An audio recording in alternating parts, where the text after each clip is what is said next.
नमस्कार दोस्तों, कैसे हैं आप सब। स्वागत है आप सभी का आपके अपने YouTube चैनल पर। दोस्तों, हमारी भारतीय संस्कृति में छोटी या बड़ी किसी भी तरह की पूजा को करने के लिए कुछ निश्चित नियम निर्धारित किए गए हैं और इन नियमों का पालन करते हुए हमें पूजा पाठ करना चाहिए, क्योंकि तभी हमारी पूजा का कोई अर्थ होता है और हमारी आराधना का हमें फल मिलता है। दोस्तों, कई बार हम पूरी श्रद्धा और भक्ति से पूजा पाठ तो करते हैं, लेकिन फिर भी हमारी मनोकामना पूरी नहीं हो पाती, हमारे कष्टों का निवारण भी नहीं हो पाता और हमें मानसिक शांति भी नहीं मिल पाती। ऐसा क्यों होता है? आखिर क्यों आपको आपकी पूजा का मनोवांछित फल प्राप्त नहीं होता और आपका मन भी हमेशा शांत रहता है? इसका कारण ये भी हो सकता है कि आपकी पूजा करने का तरीका शायद गलत हो। आप पूजा करते समय कुछ ज़रूरी चीज़ों को भूल रहे हों या फिर कोई ऐसी भूल कर रहे हो जिसकी वजह से आपकी आराधना ईश्वर तक नहीं पहुँच पा रही है। दोस्तों, हमारे शास्त्रों में जितने भी पूजा सामग्री बताई गई हैं, उनमें सभी वस्तुओं की अपनी एक विशेषता और महत्व है। चाहे कुमकुम हो, रौली हो, चावल हो, कपूर हो या फिर हम विधि विधान से पूजा पाठ करते हैं, तो इन सभी पूजा सामग्रियों का इस्तेमाल करने का एक विशिष्ट क्रम निर्धारित होता है और उसी क्रम का हमें पालन करना चाहिए। आज हम आपको ऐसी कुछ बातें बताएंगे जो हमें पूजा करते समय हमेशा ध्यान में रखनी चाहिए। साथ ही भगवान श्री कृष्ण के अनुसार ऐसी वो कौन सी चीज़ है जिसे पूजा घर में रखने से सुख समृद्धि और ऐश्वर्य की प्राप्ति होती है, आइए जान लेते हैं। लेकिन दोस्तों, उससे पहले अगर अभी तक आपने हमारे चैनल को सब्सक्राइब ही नहीं किया है तो जल्दी से सब्सक्राइब कर लें, बेल आइकन को प्रेस कर दीजिए ताकि आने वाली वीडियोस की अपडेट आपको मिलती रहे। और अगर आपको इस वीडियो में दी गई जानकारी अच्छी लगे तो इस वीडियो को लाइक और शेयर करना ना भूलें। दोस्तों, पूजा करते समय सबसे पहले तो ये देखें कि आपका मंदिर सही दिशा में है या नहीं।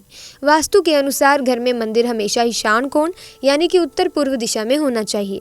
प्रतिदिन सुबह उठकर स्नान आदि से स्वस्थ होकर तथा साफ कपड़े पहनकर नियम पूर्वक भगवान की पूजा करनी चाहिए और सुबह शाम ईश्वर के सामने एक दीपक अवश्य ही जलाना चाहिए। मंदिर और उसके आसपास की जगह साफ सुथरी रखें। भगवान को नहलाकर कुमकुम का तिलक लगाकर फूल चढ़ाने चाहिए। हालांकि प्रत्येक घर में पूजा के नियम थोड़े अलग होते हैं, उन्हीं को ध्यान में रखकर एक तरीके से पूजा करें। याद रखें, भगवान के भोग को कभी भी पूजा के पहले चख कर जूठा ना करें, इसे घोर पाप माना जाता है। और साथ ही भगवान पर चढ़ाई जाने वाले फूलों को या फिर धूप दीप अगरबत्ती तथा अन्य किसी भी पूजा सामग्री को कभी भी सूंघ कर देखना नहीं चाहिए। शास्त्रों की दृष्टि से बिल्कुल भी सही नहीं माना जाता। दोस्तों, वैसे घंटी का प्रयोग शाम की पूजा के समय किया जाता है, लेकिन कुछ लोग इसे कभी भी और कैसे भी बजा लेते हैं। लेकिन ध्यान रहे कि पूजा करते समय घंटी बजाने के कुछ नियम होते हैं। हमें केवल आरती के समय ही घंटी और शंख बजाना चाहिए। इससे वातावरण की नकारात्मक ऊर्जा सकारात्मक ऊर्जा में बदल जाती है। दोस्तों, हमारी हर पूजा में कलश का एक अलग ही महत्व होता है। शास्त्रों में कलश को पूर्णता का प्रतीक माना गया है। चाहे वो सत्यनारायण की पूजा हो, दीपावली, नवरात्रि का पर्व हो या फिर किसी भी प्रकार का उत्सव या मांगलिक कार्य हो, कलश स्थापना किए बिना सब कुछ अधूरा है। पूजा में कलश का उपयोग देवताओं का आवाहन करने के लिए किया जाता है। ईश्वर के सामने तांबे के कलश में पानी भरकर रखना शुभ होता है कि यदि हम अपने रोज की पूजा करते समय भी भगवान के सामने तांबे के कलश में पानी भरकर रखें तो इसका चमत्कारी प्रभाव हमें अवश्य देखने को मिलता है। इसके लिए मुख्य रूप से तांबे का ही कलश लेकर कुमकुम से स्वास्तिक बनाकर उसके ऊपर मौली बांध दें, फिर पानी भरकर उसमें थोड़ा सा गंगा जल मिला लें, भगवान की ओर रखें। फिर भगवान की पूजा करते समय कलश की पूजा करें। फिर पूरे मन से भगवान के साथ साथ कलश को भी नमस्कार करें और सभी पवित्र नदियों का आवाहन करें। ये कलश और इसमें भरा हुआ पानी दूसरे दिन की पूजा तक ऐसे ही रहने दें और फिर पूरे घर में आकर बचा हुआ पानी घर में लगी तुलसी में डाल दें। यकीन मानिए दोस्तों, इस अभिमंत्रित जल से दिन भर एक सकारात्मक ऊर्जा निकलती रहती है, जिसके चमत्कार की वजह से आपका पूरा घर अद्भुत शांति से भर जाएगा। इसके पीछे शास्त्रों में अनेकों कारण बताए गए हैं। शास्त्रों में कलश को सुख और समृद्धि का प्रतीक माना गया है। जिस प्रकार जल ही जीवन है और कलश में जल भरकर रखते हैं, उसकी पूजा करने से हमारा घर और आसपास का वातावरण भी सकारात्मकता से और सुख समृद्धि से भर जाता है। तो दोस्तों, रोजाना आप भी अपने मंदिर में कलश में पानी भरकर अवश्य रखें, आपको इसका लाभ अवश्य होगा। इसी के साथ दोस्तों, दीपक जलाने के कितने फायदे आपको अपने जीवन में मिलते हैं और किस प्रकार आपको दीपक जलाना चाहिए, कौन सी दिशा में आपको जलाना चाहिए, जिससे कि आपको बहुत ज्यादा तरक्की प्राप्त हो सके और आप अपने जीवन में सभी बाधाओं को खत्म कर सके। ऐसे में दीपक के बारे में भी कुछ महत्वपूर्ण बातें जान लेते हैं। सबसे पहली बात तो आपको ये ध्यान में रखनी चाहिए कि अपने घर के मंदिर में रोज़ाना ही आपको दीपक ज़रूर जलाना है। कभी भी ऐसा नहीं होना चाहिए कि आपने दीपक ना जलाया हो, क्योंकि घर के मंदिर में रोज़ाना दीपक जलाना बहुत ही ज़रूरी होता है। इसी से आपके घर से सभी नेगेटिव एनर्जी बाहर निकलती है। अगर आप कोई भी दीपक नहीं जलाते घर के मंदिर में या फिर अपने घर में शाम के समय, तो इससे आपके घर का वातावरण बहुत ही ज़्यादा नेगेटिव तो होता ही है, साथ ही आपके घर की परेशानी भी बहुत ज़्यादा बढ़ने लगती है। घर का जो मुखिया होता है उसे बहुत ज़्यादा ही मेहनत करनी पड़ती है। इसकी वजह से परेशानी, डिप्रेशन और टेंशन में घर का मुखिया आ जाता है। इसी के साथ दोस्तों, शाम का समय हिंदू धर्म में बहुत ही ज़्यादा महत्वपूर्ण माना जाता है, और जो लोग शाम के समय घी का दीपक या फिर तेल का दीपक अपने घर में जलाते नहीं हैं, तो उनके घर में हमेशा ही मुसीबतें बनी रहती हैं। यानी कि एक के बाद एक मुसीबत आती ही रहती है, एक मुसीबत ख़त्म नहीं होती और दूसरी मुसीबत सामने आ जाती है, और हमेशा ही धन की समस्याओं से आप परेशान रहते हैं। पैसों की किल्लत आपको हमेशा सताती रहती है। बच्चे जो होते हैं उनके खिलाफ होने लगते हैं, कहना बिल्कुल भी नहीं मानते। इस तरह से घर का पूरा माहौल बहुत ही दुखपूर्ण होने लगता है। काफ़ी लोग इन चीज़ों को मानते भी हैं, लेकिन जानते हुए भी उपाय नहीं कर पाते और भूल जाते हैं, जिसकी वजह से उन्हें नुकसान झेलने पड़ते हैं, क्योंकि उन्हें इन चीज़ों से होने वाले नुकसान के बारे में पता ही नहीं होता। इसीलिए दोस्तों, आपको रोज़ाना अपने घर में घी का दीपक या फिर तेल का दीपक जलाना चाहिए, बहुत ही ज़रूरी होता है।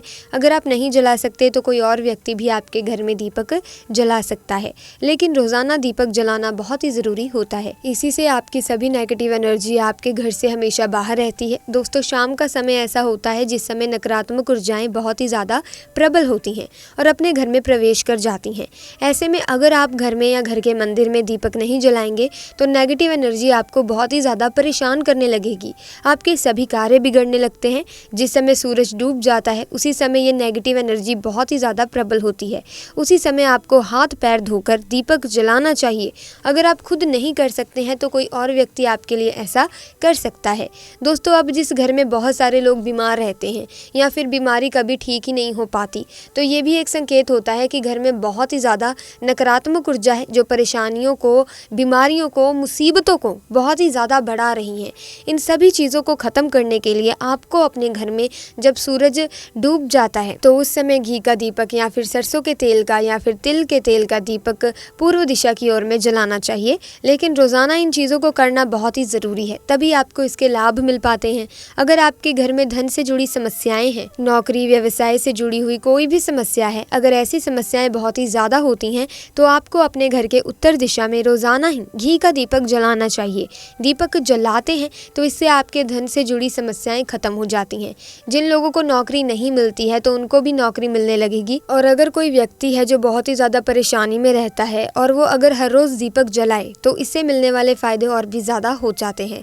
शाम के समय घी का दीपक या फिर तेल का दीपक जलाना बहुत ही शुभ माना जाता है। आप कभी भी इन चीज़ों को नज़रअंदाज ना करें, क्योंकि इन्हीं से आपके जीवन से परेशानी और बढ़ जाती है और आपको मुसीबतों का सामना करना पड़ सकता है। दोस्तों, आपको ये जानकर हैरानी होगी कि जो भी लोग घी का दीपक जलाते हैं उससे निकलने वाली ऊर्जा आपके जब घर में फैलती है तो इससे घर का माहौल एकदम सुखमय हो जाता है, यानी कि पॉजिटिव होने लगता है। घर के सभी लोग शांति से रहने लगते हैं। इसी प्रकार से जो तेल का दीपक होता है, ये भी जब जलाया जाता है तो इससे आपके आसपास जितनी भी नकारात्मक ऊर्जा होती है वो खत्म हो जाती है, क्योंकि इनसे निकलने वाली जो ऊर्जा होती है धुआं होता है। दोस्तों, ये नकारात्मक ऊर्जा यानी कि कलह कलेश को बाहर निकालने में मददगार साबित होती है और घर का माहौल सकारात्मकता से भर जाता है। तो ऐसे में शाम के समय घी का दीपक या तेल का दीपक या तिल के तेल का दीपक, कोई सा भी दीपक आप ज़रूर जलाएं ताकि आपको शुभ फलों की प्राप्ति हो सके। ऐसे में दोस्तों, आज की वीडियो में बस इतना ही। अगर आपको वीडियो ज्ञानवर्धक लगी तो इस वीडियो को लाइक करें, शेयर करें और चैनल को सब्सक्राइब करके बेल आइकन को प्रेस करें ताकि आने वाली वीडियोस की अपडेट आपको मिलती रहे। आपका बहुत बहुत धन्यवाद।